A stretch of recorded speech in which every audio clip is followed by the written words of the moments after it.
আসসালামু আলাইকুম আমার প্রিয় বন্ধুরা, কেমন আছেন সবাই? আশা করছি সবাই ভালো আছেন। আমরাও বেশ ভালো আছি আল্লাহর অশেষ রহমতে। আপনাদের দোয়ায় ও ভালোবাসায় চলে আসলাম আরেকটি নতুন ভিডিও নিয়ে। এখানে আমি সকালে নাস্তা করে নিচ্ছি। সোহাগের আব্বু নাস্তা করে নিচ্ছে, আর আমি একটু দেরি করে আর কি নাস্তাটা করি। আমার এত সকালে খেতে ভালো লাগে না। তো আজকে আমি বাধ্য হয়ে ডিম পোস্ট দিয়ে রুটি খাচ্ছি। আর গ্যাস নাই চুলায়, ডিম পোস্টটা সুন্দর হয় নাই, রুটিটাও তেমন একটা সুন্দর হয় নাই, কোনো রকম ভেজে আর কি খাচ্ছি। জীবন বাঁচানো দিয়ে কথা, এই হচ্ছে আমাদের অবস্থা।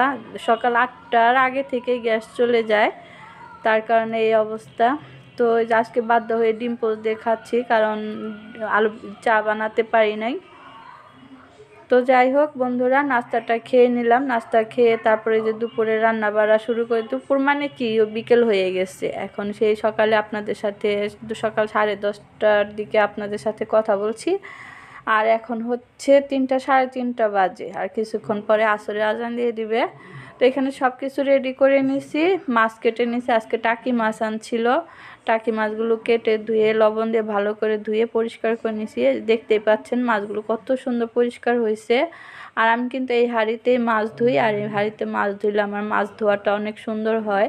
আর মাছ ভালো করে না ধুলে কিন্তু খাওয়া যায় না, আর খেতে ভালো লাগে না, গন্ধ আসে। তাই আমি মাছটাকে অনেক সময় নিয়ে ভালোভাবে তারপরে ধুয়ে নিই। আর মাছ দেখে হয়তো বুঝতেই পারছেন মাছটা ধোয়া কেমন হয়েছে।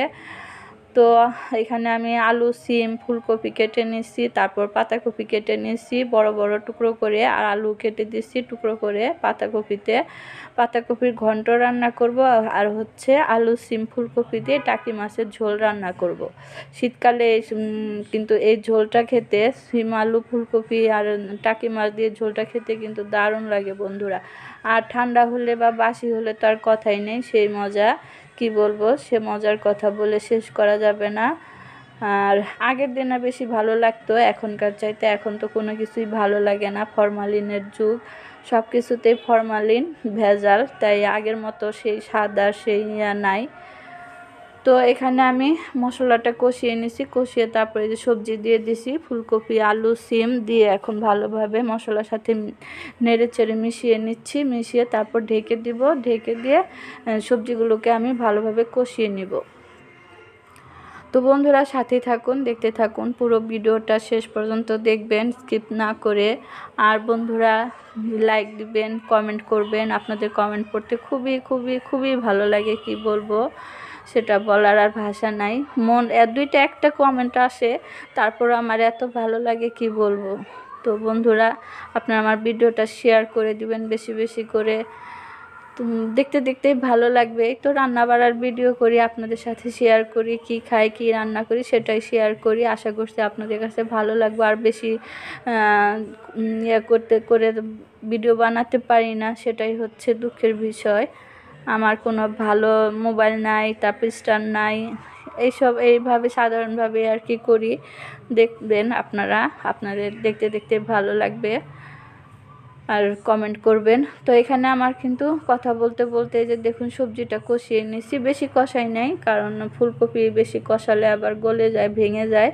তো এখন সবজিটা একটু কষানো হয়েছে, এখন মাছ দিয়ে দিচ্ছি। আর এই যে টাকি মাছ, এই মাছটা আমি আস্তগুলো রেখে দিছি, আস্তগুলো ভর্তা বানাবো। আর যেগুলো আর কি পিস করে নিছি, মানে টুকরো করে নিছি, সেগুলো দিয়ে মাছ এই যে সবজি দিয়ে রান্না করতেছি।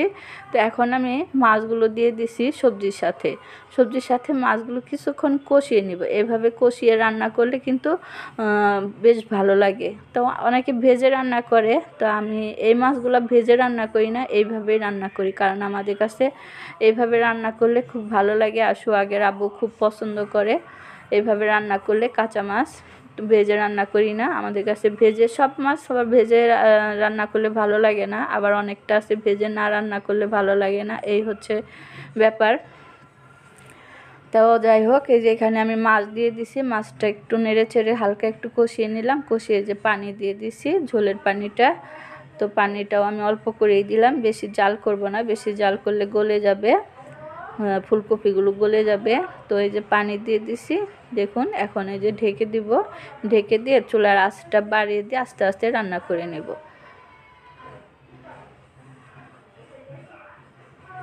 তো বন্ধুরা আপনারা কেমন আছেন সেটাও জানাবেন। তো আপনারা কি কি রান্না করছেন সেটাও জানাবেন। আর এই তো আমি তরকারিটা পাশের চুলায় দিয়ে দিছি। এখন আমি রান্না করে নেব হচ্ছে যে পাতাকপির ঘন্ট। এই ঘন্টটা শীতকালে খুব বেশি ভালো লাগে। তো অনেক দিন পরে এই ঘন্টটা রান্না করতেছি। বেশিরভাগ ভাজি খাওয়া হয়, তো আজকে ভাবলাম যে আর ভাজি করব না, আজকে একটু এই ঘন্ট রান্না করি। আলু আর পাতাকপি বড় বড় টুকরো করে কেটে নিয়ে এইভাবে ঘন্ট রান্না করলে অনেক ভালো লাগে বন্ধুরা। তো এই যে আমি এখন এই যে পেঁয়াজটা আর কাঁচামরিচটা প্রথমে ভেজে নিছি, ভেজে নিয়ে সামান্য একটু আদা রসুন দিয়ে দিছি। আদা রসুনটা কষানোর পর এখন দিয়ে দিচ্ছি হচ্ছে মশলা, হলুদের গুঁড়া, মরিচের গুঁড়া, ধনিয়ার গুঁড়া, অল্প অল্প করে দিব। হালকা মশলায় আর কি রান্না করব, বেশি মশলা দিব না। এই যে ধনিয়ার গুঁড়া দিয়ে দিলাম, হলুদের গুঁড়া দিব, আর হচ্ছে মরিচের গুঁড়াটাও অল্প করেই দিব। এই যে দেখতেই পাচ্ছেন খুবই সামান্য মশলা। হলুদের গুঁড়া 1 চামচ দিছি বন্ধুরা, সরি 1 চামচ না, হ্যাঁ 1 চামচই, 1 চামচের একটু বেশি, কালারটা যাতে সুন্দর আসে। তো এখন দিয়ে দিলাম হচ্ছে পানি, আর তেলটাও কম দিছি, কম তেলে রান্না করব। কম তেল খাওয়া কিন্তু বেশি ভালো স্বাস্থ্যের জন্য, স্বাস্থ্য ভালো রাখার জন্য কম তেল খাওয়াই ভালো। তো মাঝে মধ্যে বেশি হয়ে যায়, তো কোনো ব্যাপার না। তো যাই হোক, বেশি কথা না বলি। তো এইদিকে তরকারিটা বলক এসে গেছে, দেখতেই পাচ্ছেন। আর হচ্ছে ধনিয়া পাতা দিয়ে দিলাম। শীতকালে ধনিয়া পাতা ছাড়া তরকারি রান্না করা চিন্তাই করা যায় না।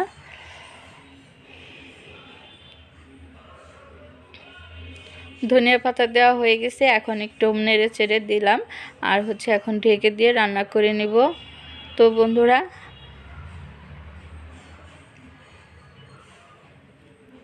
এই যে গ্যাস থাকে না, দেখুন বিকালবেলায় রান্না করতে হয়, আর দুপুরের খাওয়াটাও এখন ঠিক মতো খেতে পারি না, কখন খাই কি করি ঠিক নাই। দেখা তো পারি না আপনাদের সাথে, একটু শেয়ার করব, তাও করা হয় না। যে দুপুরে ঠিক মতো আমরা খেতে পারি না, কখন খাই সেই 5টা 6টা বাজে, তারপরে দুপুরের খাবার খাই। খুব বিপদের মধ্যে আছি, জানি না এই অবস্থা কতদিন চলবে। আল্লাহ কবে বিপদ থেকে রক্ষা করবে, কারণ সেই সকালের খাবারটাও ঠিক মতো খাওয়া হয় না, দুপুরের খাবারটাও ঠিক মতো খাওয়া হয় না। কখনকারটা খাবার কখন খাচ্ছি একমাত্র আল্লাহই জানে। একদম গ্যাস থাকে না। এই তো এখন বিকালের দিকে একটু গ্যাস বাড়ছে, যা রান্না করে নিলাম। এই রান্নাটাই যে এখন খাবো, রাত্রে খাবো, আবার কিছু থাকলে সেটা দিয়ে আর কালকে দুপুরে খাবো। আল্লাহ যদি বাঁচিয়ে রাখে তাহলে কালকে দুপুরে খাবো, এটা থেকে কিছু থাকবে। তো এইভাবেই হচ্ছে। তো এতদিন তো একটু গ্যাস 2টার দিকে বাড়তো বা 2:30 3টার দিকে বাড়তো, রান্না করতে পারতাম। এখন একদম কি হয়েছে বন্ধুরা জানেন, একদম 4টা বাজে গ্যাস বাড়ে, তাও সেরকম না, হালকা পাতলা একটু বাড়ে। সেটা দিয়ে যে সন্ধ্যার দিকে, বিকালের দিকে বা সন্ধ্যার দিকে রাত হয়ে যায় রান্না করতে করতে। আজকে 3 দিন যাবৎ এই অবস্থা হচ্ছে, একদম সমস্যার মধ্যে আছি। তো কি বলবো, কিছু বলার নাই, দুঃখের কথা আপনাদের সাথে একটু শেয়ার করি। খুব কষ্টের মধ্যে আছি, তো আপনারা আমাদের জন্য একটু দোয়া করেন। গ্যাসের এই অবস্থা থাকলে আমাদের যে কী অবস্থা হবে, একটা সিলিন্ডার যে কিনবো সে অবস্থাও নাই। সিলিন্ডার কিনে রাখবো কোথায়, সে আর কি রান্নাঘরে রাখতেও সমস্যা, কোথায় রাখবো কী করব, সেই জন্য সিলিন্ডারও কেনা যাচ্ছে না। তো এইভাবে চলতে হচ্ছে, খুব কষ্ট হচ্ছে, খাওয়া দাওয়ায় কষ্ট হচ্ছে, অনেক বিপদের মধ্যে আছি। সবাই দোয়া করবেন, আল্লাহ যেন তাড়াতাড়ি এই বিপদ থেকে মুক্তি করে। শীত যতদিন থাকবে ততদিন এই অবস্থায় থাকবে, শীত চলে গেলে তারপর যদি একটু রক্ষা। তো এখনও হচ্ছে পৌষ মাস, আরও আছে মাঘ মাস, সে পর্যন্ত এই গ্যাসের এই সমস্যা থাকবেই। কী যে করব বুঝতে পারতেছি না। আর এদিকে যে সোহাগের আব্বু খেতে দিছি, রান্না হয়ে গেছে। তো এই যে সোহাগের আব্বু যে ঘন্ট তরকারিটা খাচ্ছে, ঘন্ট তরকারি দিয়ে দিছি। তরকারিটা অনেক সুন্দর হয়েছে বন্ধুরা, দেখতেও অনেক ভালো হয়েছে, আর খেতেও অনেক ভালো হয়েছিল। তো সোহাগের আব্বু খাচ্ছে। তো আজকের ভিডিওটা এই পর্যন্ত। সবাই ভালো থাকবেন, সুস্থ থাকবেন, আমার পাশেই থাকবেন। আল্লাহ হাফেজ।